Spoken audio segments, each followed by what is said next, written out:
Welcome back to the channel, hockey fans. Today we will look back at the greatest Toronto Maple Leaf of all time, as voted on by a 31-member panel of hockey experts in 2016. Dave Keon is one of the greatest hockey players ever.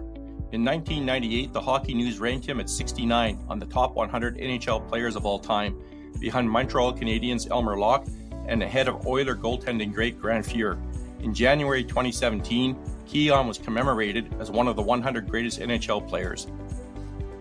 Keon was also named the greatest player in Toronto Maple Leafs history. Born in 1940 in Noranda, Quebec, Canada, Keon had a remarkable career playing for the Toronto Maple Leafs. Known for his incredible speed, Keon was a key player in the Leafs' 4 Stanley Cup wins in the 1960s. He won the Calder Memorial Trophy in 1961, the Lady Byng Memorial Trophy in 1962 and 1963, and the Conn Smythe Trophy in 1967, the same year the Leafs won their last championship. In 18 NHL seasons, Keon scored 396 goals with 590 assists. Remarkably, he had only 117 penalty minutes. In 92 playoff games, he scored 32 goals with 36 assists and only 6 penalty minutes. Keon holds the Toronto Maple Leafs all-time record in shorthanded goals with 31. In 4 WHA seasons, he scored 102 goals with 189 assists and was called for 11 minor penalties. Keon's skill and leadership made him a fan favorite and solidified his status as a hockey legend. Despite his success, Keon had a tumultuous relationship with the Leafs organization in the latter years of his career. The feud between Harold Ballard and Dave Keon was one of the most bitter and long-lasting in NHL history. Ballard, the controversial owner of the Toronto Maple Leafs, had a personal vendetta against Keon, the team's captain and star player. Ballard refused to pay Keon what he deserved, traded away his teammates, and denied him the chance to play for another team.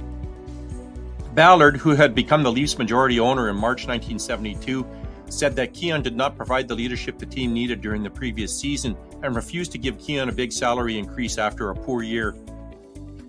Keon signed a 3-year deal with the Leafs and rebounded strongly in 1972-73, scoring 37 goals.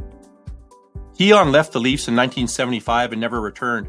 Even after Ballard died in 1990, he was estranged from the organization for decades until he finally reconciled with them in 2016. After leaving the Leafs, Keon played for the WHA's Minnesota Fighting Saints and the Hartford Whalers. Keon returned to the NHL in 1979, when the renamed Hartford Whalers became one of 4 WHA teams to join the NHL. Bobby Hull joined the Whalers that season, with Keon, Howe, and Hull sometimes playing as a forward line. After Howe, Hull, and Terry Harper retired in 1981, Keon became the oldest active player in the NHL.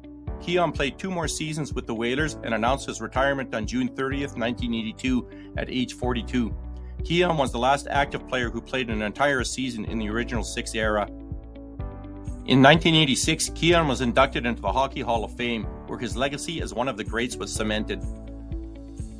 On January 21st, 2016, it was announced that Keon, along with former Maple Leafs Turk Broda and Tim Horton, would be commemorated with a statue on Legends Road in front of the Air Canada Centre, joining former Maple Leafs greats Syl Apps, Peter Kennedy, Johnny Bower, George Armstrong, Daryl Sittler, Borje Salming, and Matt Sundin.